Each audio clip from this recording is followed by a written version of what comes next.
बिस्मिल्लाहिर्रहमानिर्रहीम। अस्सलाम वालेकुम dear students, I hope all of you are fine. I am doctor Mohammad Jamshed और आज बेटा हम इस यूट्यूब चैनल पर एनएमडी कैट बायोलॉजी के लेक्चर स्टार्ट करने लगे हैं। आज हम जो पहला यूनिट स्टार्ट करने लगे हैं दैट इज पीएमसी यूनिट 12।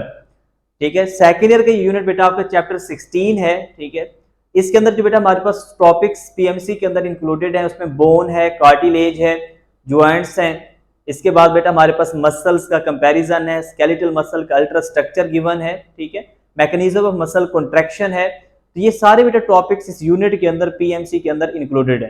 तो आज जो हम टॉपिक डिस्कस करने लगे हैं that is the comparison of bone and cartilage. Bone और कार्टिलेज को समझने की कोशिश करेंगे with respect to NMD CAT biology. तो स्टार्ट करते हैं बेटा।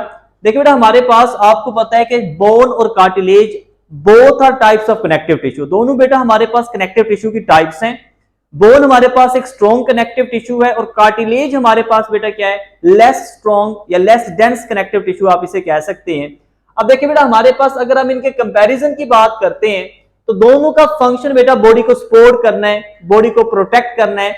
अगर हम बोन के सेल की टाइप्स को डिस्कस करें और कार्टिलेज के सेल को डिस्कस करें तो देखिए बेटा हमें पता है कि बोन के अंदर तीन तरह के सेल्स आपको मिलेंगे बेटा।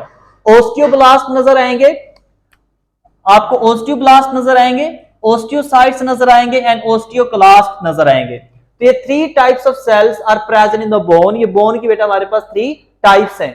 अब देखिए बेटा अगर ये हमारे पास सपोज करें बोन है, एक लॉन्ग बोन हमने बेटा एक मॉडल के तौर पर यह बनाई है। अगर इसमें देखें आपको कितने तरह के बेटा आपको सेल्स नजर आ रहे हैं। देखें पहला जो सेल है जो मैंने ड्रॉ किया है उसका नाम है ओस्टियोजेनिक सेल या ओस्टियोप्रोजेनेटर सेल्स। बेटा देखिए ओस्टियोजेनिक या ओस्टियोप्रोजेनेटर जो सेल्स हैं these are basically bone marrow stem cells. ये अनडिफरेंशिएटेड सेल्स हैं जो डिफरेंशिएट होकर different kind of bone cells को बनाएंगे। तो देखिए बेटा जब भी आपकी बॉडी के अंदर कोई बोन ब्रेक हो जाती है, टूट जाती है, तो उस बोन को रिपेयर करने का मैकेनिज्म स्टार्ट हो जाता है। तो बोन जब रिपेयर होती है तो नए सेल्स बनते हैं, बोन के नए सेल्स बनते हैं। अब बेटा वो जो बोन के नए सेल्स बनेंगे उनको कौन बनाएगा, ओस्टियोजेनिक सेल या ओस्टियोप्रोजेनेटर सेल्स या जिन्हें बोन मैरो स्टेम सेल्स का नाम भी देते हैं। अब देखें हमारे पास ओस्टियोजेनिक सेल या ओस्टियोप्रोजेनेटर सेल डिफरेंशिएट होकर बनाएंगे ओस्टियोब्लास्ट। अब जो ओस्टियोब्लास्ट है बेटा इनके फंक्शंस आपने याद रखने हैं जो एमसीक्यूज में अक्सर पूछे जाते हैं। पहले तो आपने ये याद रखने कि ओस्टियोब्लास्ट का फंक्शन है सेक्रीट करना बेटा किसको, बोन मैट्रिक्स को। देखिए बेटा हमारे पास ओस्टियोब्लास्ट बोन मैट्रिक्स को सेक्रीट कर रहा है। सेकेंडली बेटा हम ओस्टियोब्लास्ट क्या करता है, ठीक है, ये कन्वर्ट हो जाता है किसके अंदर, ओस्टियोसाइट्स के अंदर। जब बेटा हमारे पास ओस्टियोब्लास्ट बोन मैट्रिक्स को बना चुका होता है, ठीक है, तो उसमें हमारे पास उस बोन मैट्रिक्स के अंदर ओस्टियोब्लास्ट इंट्रैप होकर कन्वर्ट हो जाएगा मैच्योर बोन सेल्स के अंदर जिनका नाम है बेटा ओस्टियोसाइट्स। अब देखें ओस्टियोब्लास्ट को हम और क्या नाम देते हैं, osteoblast are also known as bone forming cells. हम बेटा ओस्टियोब्लास्ट को बोन फॉर्मिंग सेल का नाम भी देते हैं। तो देखिए ये तीनों बेटा जो पॉइंट्स एमसीक्यूज के लिए बहुत इंपॉर्टेंट है कि ओस्टियोब्लास्ट क्या रिलीज करते हैं, क्या सेक्रेट करवाते हैं बेटा, बोन मैट्रिक्स। बेटा किस में कन्वर्ट हो जाते हैं, ओस्टियोसाइट के अंदर। अब बेटा हमारे पास जो ओस्टियोब्लास्ट इसका दूसरा क्या नाम है, ओस्टियोब्लास्ट के बेटा नाम है बोन हमारे पास फॉर्मिंग सेल्स। देखिए नेक्स्ट हमारे पास है ओस्टियोसाइट्स। अब देखिए ओस्टियोब्लास्ट कन्वर्ट हो गए बेटा किस चीज के अंदर, ओस्टियोसाइट्स के अंदर। अब ओस्टियोसाइट्स बेटा हमारे पास कहलाते हैं मैच्योर बोन सेल्स। बेटा ये एमसीक्यूज आता है कि what is the mature bone cell. तो जब मैच्योर बोन सेल का नाम कहा जाए तो आपने लिखना है ओस्टियोसाइट्स। अब बेटा इसका फंक्शन क्या होता है ओस्टियोसाइट्स का, देखिए बेटा हमारे पास मेन जो इसका फंक्शन है मेंटेन करना बेटा हेल्थी बोन टिश्यूज को। देखिए ये एमसीक्यूज पीएमसी के लास्ट एग्जाम के अंदर आ चुका है कि हमारे पास what is the function of osteocyte. Different option थे, उसमें से जो करेक्ट ऑप्शन था वो ये था कि ओस्टियोसाइट बेसिकली मेंटेन कर रहा है बेटा किस चीज को, हेल्थी बोन टिश्यूज को। सेकेंडली बेटा आपने याद ये रखना है, देखें आपको पता है कि जब बेटा हमारे पास डिफरेंट हार्मोन्स का एक्शन होता है तो या तो कैल्शियम को बोन के अंदर ऐड किया जाता है या कैल्शियम को निकाला जाता है। तो देखिए हमारे पास जो कैल्शियम का रिलीज है फ्रॉम बोन टू ब्लड उसको भी कौन कंट्रोल करेगा बेटा, ओस्टियोसाइट्स करेंगे। तो osteocytes also control release of calcium from bone to blood. बेटा समझा गई इस बात की। देखिए जब कैल्सिटोनिन हार्मोन आता है तो कैल्सिटोनिन हार्मोन बोन रिसेप्शन करवाता है। कैल्शियम कंसंट्रेशन बेटा बोन के अंदर कम हो जाती है, क्योंकि बोन से कैल्शियम को रिलीज करवा के वो ऐड कर रहा होता है किसके अंदर बेटा, ब्लड के अंदर। ब्लड कैल्शियम लेवल क्या हो जाता है, इंक्रीज हो जाता है। अब देखिए बेटा हमारे पास जो ओस्टियोसाइट्स हैं कंट्रोल करेंगे release of calcium from bone to blood, ये हमारे पास तीसरी टाइप होगी। अब देखिए नेक्स्ट हमारे पास है ओस्टियोक्लास्ट सेल, बहुत इंपॉर्टेंट है बेटा। जो ओस्टियोक्लास्ट सेल्स हैं इन्हें हम नाम देते हैं बोन डिसॉल्विंग सेल्स का। ये बेसिकली बोन को खाते हैं, बोन को डिसॉल्व कर देते हैं। देखिए बेटा हमारे पास जब भी बोन की ब्रेकेज होती है तो बोन रिपेयर होना स्टार्ट हो जाती है, तो डिफरेंट तरह के बेटा सेल्स बनते हैं, जैसे कि ओस्टियोब्लास्ट, फिर ओस्टियोसाइट, ठीक है, मैट्रिक्स बनता है। तो जब बोन की रिमॉडलिंग या रिशेपिंग होती है, जो एक्सेसिव मटेरियल बन चुका होता है बेटा, उसको ईट अप कौन करते हैं बेटा, ओस्टियोक्लास्ट करते हैं by the process of phagocytosis. तो देखिए बेटा हमारे पास ओस्टियो जो क्लास्ट है ये बोन डिसॉल्विंग सेल हैं, ये बोन रिसॉर्प्शन करवाते हैं बेटा बाय द फैगोसाइटोसिस। चले बेटा अब देखिए ये हमारे पास कवर हो गया। अब देखिए आपने एक बात गौर की होगी, ओस्टियोजेनिक के अंदर, ओस्टियोब्लास्ट के अंदर और ओस्टियोसाइट्स के अंदर एक सेल के अंदर एक ही न्यूक्लियस है। दे आर मोनोन्यूक्लिएटेड सेल्स, एक ही सेल के अंदर एक ही न्यूक्लियस प्रेजेंट है। लेकिन बेटा जो ओस्टियोक्लास्ट सेल है इसके अंदर अगर आप देखते हैं तो आपको मोर देन वन न्यूक्लियस नजर आ रहा है, एक से ज्यादा बेटा न्यूक्लियाई प्रेजेंट है। तो इसलिए बेटा हम इसे नाम देते हैं मल्टी न्यूक्लिएटेड सेल्स का। क्या नाम देंगे बेटा, मल्टी न्यूक्लिएटेड सेल्स का। तो ये तो बेटा हमारे पास बात हो गई बोन के सेल्स की। अब देखिए हमारे पास जो कार्टिलेज के अंदर बेटा हमारे पास सेल प्रेजेंट है उससे बेटा हम नाम देते हैं कॉन्ड्रोसाइट्स का। देखिए हमारे पास मैच्योर कार्टिलेज जो सेल है, जो कार्टिलेज के अंदर मैच्योर सेल प्रेजेंट है, उससे बेटा हम क्या नाम दे रहे हैं, कॉन्ड्रोसाइट का। लाइक ओस्टियोब्लास्ट, कॉन्ड्रोसाइट का भी फंक्शन क्या बेटा, ये सेक्रीट करते बेटा कार्टिलेज के मैट्रिक्स को। तो इसका मेन फंक्शन हो गया। देखिए नेक्स्ट हम डिस्कस करते हैं ब्लड सप्लाई। अब देखिए बेटा हमारे पास अगर हम ब्लड सप्लाई की बात करते हैं तो आपने याद रखना है कि हमारे पास बेटा जो बोन है ये एक वेस्कुलर स्ट्रक्चर है। ये क्या बेटा हमारे पास एक वेस्कुलर स्ट्रक्चर है, इसके अंदर बेटा ब्लड सप्लाई मौजूद है, ब्लड वेसल जाती हैं, ब्लड कैपिलरीज जाती हैं, ठीक है, हमारे पास कंपैक्ट बोन को पेनिट्रेट करके स्पोंजी बोन के अंदर, और वहां की रीब्रांचिंग होती है और बेटा हमारे पास बोन सेल्स को ऑक्सीजन प्रोवाइड की जाती है, न्यूट्रिशन प्रोवाइड की जाती है। क्लियर होगी बेटा। अब देखिए यहां से क्या एमसीक्यूज आ सकता है, वेस्कुलर स्ट्रक्चर तो हमें मालूम हो गया। अब बेटा हमारे पास जो बोन है उसकी दो टाइप्स होती हैं। देखिए एक आपको कंपैक्ट बोन नजर आती है, दूसरी आपको स्पोंजी बोन नजर आती है। तो देखिए बेटा हमारे पास जो अगर सपोज करें बेटा ये ब्लड वेसल है, ये आपके पास एक ब्लड वेसल थी, अब इसमें से एक ब्रांच निकलेगी, पेनिट्रेट करेगी बेटा किसको, पेनिट्रेट करके चली गई बेटा कंपैक्ट बोन को स्पोंजी बोन के अंदर, कंपैक्ट बोन को पेनिट्रेट किया और फिर बेटा ये कहां चली गई है, ये चलेगी स्पोंजी बोन में। तो स्पोंजी बोन के अंदर इसकी रिब्रांचिंग हो गई है। तो देखिए हमारे पास मल्टीपल ब्रांचेस प्रेजेंट है स्पोंजी बोन में, और कंपैक्ट बोन में एक ही ब्रांच है। तो कंपैक्ट बोन लेस वेस्कुलराइज्ड है, और बेटा जो स्पोंजी बोन है दिस इज हाईली वेस्कुलराइज्ड, इसके अंदर बहुत ज्यादा बेटा ब्लड की क्या होती है, सप्लाई होती है। तो एक बात हमें समझ आ गई कि ब्लड सप्लाई बेटा बोन के अंदर प्रेजेंट होती है। अगर हम बात करते हैं एवेस्कुलर कार्टिलेज की, तो बेटा देखिए आपको पता है कि हमारे पास जो कार्टिलेज है this is avascular structure. Avascular structure का मतलब ये है बेटा कि इसके अंदर कोई ब्लड सप्लाई मौजूद नहीं होती, कोई ब्लड वेसल्स कार्टिलेज को पेनिट्रेट नहीं करती। देन बेटा हमारे पास क्वेश्चन ये अराइज होता है कि अगर कार्टिलेज के अंदर ब्लड वेसल मौजूद नहीं है तो देन बेटा how cartilage cell chondrocytes get their oxygen and nutrition. तो बेटा हमारे पास सिंपल सा आंसर ये है कि इनके अंदर बेटा हमारे पास क्या होती है, डिफिजन। डिफिजन के जरिए बेटा हमारे पास ऑक्सीजन भी प्रोवाइड की जाती है और डिफिजन के जरिए बेटा न्यूट्रिशन भी प्रोवाइड की जाती है। ब्लड वेसल जो साथ से गुजर रही होती है वहां से बेटा डिफिजन के जरिए बेटा कॉन्ड्रोसाइट्स ऑक्सीजन भी हासिल करते हैं, न्यूट्रिएंट्स भी हासिल करते हैं।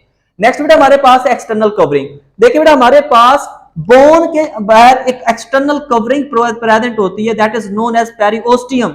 ठीक है, तो बेटा अगर एक्सटर्नल कवरिंग हम बात करें बोन की तो पेरिओस्टियम है, और अगर हम बात करें कार्टिलेज की तो उसका बेटा क्या नाम है, पेरिकोन्ड्रियम।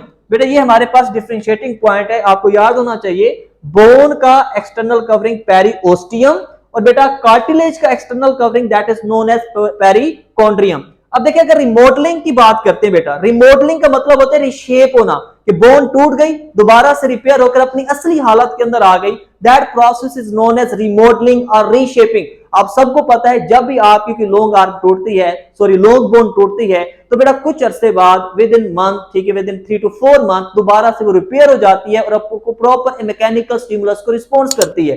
तो देखिए बेटा हमारे पास बोन के अंदर बेटा आपको रिमॉडलिंग का प्रोसेस मिलेगा। कौन करवाता है रिमॉडलिंग बेटा बोन्स के अंदर? दो सेल्स हैं, एक आपके पास है बेटा ओस्टियोब्लास्ट और दूसरा बेटा आपके पास है osteoclast. These two cells are responsible for the remodeling or reshaping of bone. Osteoblast and osteoclast बेटा ये याद रखने। नेक्स्ट बेटा देखिए कार्टिलेज आपने कभी नहीं टूटी होगी कि उसकी कार्टिलेज टूट गई। जब टूटती नहीं है तो बेटा उसके अंदर बेटा रिमॉडलिंग या रिशेपिंग का प्रोसेस भी पॉसिबल नहीं होता। नेक्स्ट बेटा हमारे पास है टाइप्स। अगर हम टाइप्स की बात करें बेटा देखें आपको ये कंपैक्ट बोन नजर आ रही है, देखें ये आपको जो रेड कलर के this is a compact bone, ठीक है, ज्यादा डेंस है बेटा। और आपको अंदर में एक आप तो पोरस मटेरियल नजर आ रहा है अंदर की तरफ, ज्यादातर ब्रॉड जो एंड्स है वहां नजर आएगा। इसे बेटा हम नाम देते हैं स्पॉन्जी बोन का। तो बेटा आपने कुछ याद रखना है कि बोन की दो टाइप्स है, spongy bone and compact bone. अब देखिए स्पॉन्जी बोन के अंदर प्रेजेंट क्या होता है, देखिए आपने याद रखना है बेटा कि स्पॉन्जी बोन के अंदर आपने याद रख लेना है बोन मैरो प्रेजेंट होते हैं। क्या मौजूद होते हैं बेटा? Bone marrow. देखिए जहां बोन मैरो प्रेजेंट होगा वहां बेटा एक प्रोसेस होगा, उसे कहते हैं ब्लड सेल प्रोडक्शन। जहां बोन मैरो वहां ब्लड सेल प्रोडक्शन का मैकेनिज्म होगा बेटा, ये आपने याद रखने। तो इसका मतलब कि बोन के अंदर स्पॉन्जी बोन में बोन मैरो प्रेजेंट है तो बेटा यहां व्हाइट ब्लड सेल्स भी मिलेंगे, बनेंगे, रेड ब्लड सेल्स भी बनेंगे और प्लेटलेट्स भी बनेंगे। तो देखिए हमारे पास जो ब्लड सेल की प्रोडक्शन है स्पॉन्जी बोन के अंदर हो रही है, क्योंकि लॉन्ग बोन्स में स्पॉन्जी बोन के अंदर रेड बोन मैरो प्रेजेंट होता है। कंपैक्ट बोन का काम क्या होता है? ये बेटा मसल की अटैचमेंट करवाती है, ओरिजिन का काम करती है, इंसर्शन का काम करती है। तो मसल जो स्केलेटल मसल्स हैं वो आकर अटैच होते हैं बेटा किसके साथ? कंपैक्ट बोन के साथ। और इस तरह कार्टिलेज की बात करें तो इस तरह से इसके अंदर कोई टाइप बेटा इसकी प्रेजेंट नहीं है। वैसे कार्टिलेज की टाइप्स हैं, इलास्टिक कार्टिलेज है, हाइलिन कार्टिलेज है, फिब्रस कार्टिलेज है, लेकिन इस तरह बेटा इसकी कोई टाइप प्रेजेंट नहीं है। देखिए नेक्स्ट अगर हम बात करते हैं, देखिए अब एक कंपैरिजन ये भी आ गया, डिफरेंस ये भी क्रिएट होता है कि बोन बेटा हमारे पास ब्लड सेल की प्रोडक्शन करवाती है और कार्टिलेज के अंदर बेटा किसी ब्लड सेल की प्रोडक्शन नहीं होगी, क्योंकि इसके अंदर बोन मैरो प्रेजेंट नहीं होता। नेक्स्ट देखिए अगर मैट्रिक्स की बात करते हैं बेटा, तो देखिए हमारे पास अगर बोन मैट्रिक्स की बात करते हैं तो इसमें आमतौर पर देखिए बोन मैट्रिक्स को बनाता कौन है? ओस्टियोब्लास्ट सेक्रीट करते हैं बेटा बोन मैट्रिक्स को। अब इसके दो कंपोनेंट्स हैं, organic bone matrix and inorganic bone matrix. अब जो देखें जो ऑर्गेनिक मैट्रिक्स है वो बेसिकली टोटल मैट्रिक्स का 30% बनाता है बेटा, और जो इनऑर्गेनिक बोन मैट्रिक्स है वो टोटल का 70% बना रहा है। अब ऑर्गेनिक बोन मैट्रिक्स में दो चीजें होती हैं। बोन मैट्रिक्स जो है बेटा ऑर्गेनिक, उसमें कोलेजन टाइप 1 होगी और ग्लाइकोप्रोटीन्स होंगी। और अगर बेटा हम बात करते हैं इनऑर्गेनिक बोन मैट्रिक्स की, तो इसके अंदर इनऑर्गेनिक साल्ट्स प्रेजेंट होते हैं, स्ट्रेंथनिंग मटेरियल के तौर पर ये काम करते हैं, जिसमें बेटा सबसे इंपॉर्टेंट है हाइड्रोक्सी एपेटाइट। अब देखिए हाइड्रोक्सी एपेटाइट आपके लिए एक नया नाम होगा, लेकिन बेटा this is a special form of calcium phosphate. आपको पता है कि बोन्स के अंदर कैल्शियम प्रेजेंट होता है साल्ट के साथ कैल्शियम फास्फेट की फॉर्म में, उसकी जो स्पेशल फॉर्म है बेटा this is known as hydroxyapatite. तो आपने देखा कि बोन मैट्रिक्स बोन को स्ट्रेंथनिंग करने के लिए, स्ट्रेंथ प्रोवाइड करने के लिए इसके अंदर इनऑर्गेनिक साल्ट या मिनरल्स की डेपोजिशन करवाई जाती है। कौन सा मिनरल है बेटा? Hydroxyapatite, inorganic salt present है। अगर हम बात करें बेटा कार्टिलेज के मैट्रिक्स की, तो टोटल बेटा 100% बेटा जो इसका मैट्रिक्स है कार्टिलेज मैट्रिक्स वो ऑर्गेनिक मैट्रिक्स है, इनऑर्गेनिक मैट्रिक्स इसमें नहीं होता। मतलब इसमें आपको इनऑर्गेनिक साल्ट्स या मिनरल्स की डेपोजिशन नजर नहीं आएगी। तो इसमें कौन सा ऑर्गेनिक मैट्रिक्स है? इसमें कोलेजन टाइप 2 भी होंगे और ग्लाइकोप्रोटीन्स भी होंगे। तो आपने बेटा ये बात याद रखनी है कि बोन के अंदर कोलेजन टाइप 1 मौजूद है और कार्टिलेज के अंदर बेटा क्या होते हैं? कोलेजन टाइप 2 होते हैं। क्लियर होगी बेटा ये बात? अब देखिए हमारे पास हम एक एमसीक्यू सॉल्व करने की कोशिश करते हैं कि which one of the following cells are multinucleated, कि बेटा कौन से सेल्स ऐसे हैं, ये चार ऑप्शन बेटा गिवन है। पहला ऑप्शन है बेटा ओस्टियोब्लास्ट। तो देखिए ओस्टियोब्लास्ट के अंदर आपको एक सेल के अंदर एक ही न्यूक्लियस नजर आ रहा है, इसका मतलब ये तो ऑप्शन क्या हो गया बेटा? इनकरेक्ट हो गया। नेक्स्ट बेटा हमारे पास है skeletal muscle cell and osteoclast. देखिए हम ओस्टियोक्लास्ट के अंदर देखें तो ये ओस्टियोक्लास्ट में मोर देन 1 न्यूक्लियाई प्रेजेंट है, तो इसका मतलब ये हमारे पास एक तो ऑप्शन ये भी सही हो गया। अगर हम गौर करते हैं स्केलेटल मसल सेल पर, तो बेटा आपने याद रखना है कि जो स्केलेटल मसल सेल्स हैं, अब अगर हम स्केलेटल मसल सेल की बात करते हैं तो देखिए सपोज करें ये एक स्केलेटल मसल सेल है जो कि सिलेंड्रिकल शेप में होता है, तो इसमें इसके सार्कोलेमा के नीचे बेटा आपको मोर देन कई बेटा आपको क्या नजर आते हैं? न्यूक्लियाई नजर आते हैं। तो आपने याद रखने बेटा कि हमारे पास स्केलेटल मसल सेल भी मल्टीन्यूक्लिएटेड है और ओस्टियोक्लास्ट भी मल्टीन्यूक्लिएटेड है। तो हमारा जो करेक्ट आंसर बनेगा वो बनेगा बोथ बी एंड सी। तो बेटा हमारे पास ओस्टियोक्लास्ट भी मल्टीन्यूक्लिएटेड है और स्केलेटल मसल सेल्स भी क्या है, मल्टीन्यूक्लिएटेड है। नेक्स्ट बेटा हमारे पास देखें, ये एक लॉन्ग बोन है। अगर इसके पार्ट्स की बात करें तो इसके जो ब्रॉडर एंड्स होते हैं ये वाले, इन्हें कहते हैं एपिफाइसिस। तो ये आपने याद रखने बेटा, कहीं एमसीक्यूज में आ जाता है कि broader ends of long bones are known as epiphysis. तो देखिए एक लोअर एंड है ब्रॉड और दूसरा अपर है, इन दोनों को हम नाम देंगे एपिफाइसिस का। ये जो शैफ्ट बनती है जिसे शाफ्ट भी पढ़ते हैं, अब ये जो रीजन दरमियान में एपिफाइसिस के दरमियान मौजूद होता है ये शैफ्ट, इसे बेटा हम क्या पढ़ते हैं, डायाफाइसिस। अब देखिए डायाफाइसिस में मोस्टली आपको क्या मिल रही है, कंपैक्ट बोन, स्पॉन्जी बोन बहुत कम है, और एपिफाइसिस के अंदर मोस्टली आपको क्या मिलेगी, स्पॉन्जी बोन। तो हम यूं भी कह सकते हैं बेटा कि एपिफाइसिस जो कि ब्रॉडर एंड्स हैं लॉन्ग बोन के, अपर एंड लोअर, उसके अंदर आपको स्पॉन्जी बोन मिलेगी, मतलब वहां रेड ब्लड सेल की प्रोडक्शन होगी क्योंकि वहां बोन मैरो प्रेजेंट है। और बेटा डायाफाइसिस के अंदर आपको कंपैक्ट बोन मिलेगी, वहां मोस्टली मसल्स की क्या होती है बेटा, अटैचमेंट होती है। This is all about the comparison of bone and the cartilage. शुक्रिया बेटा।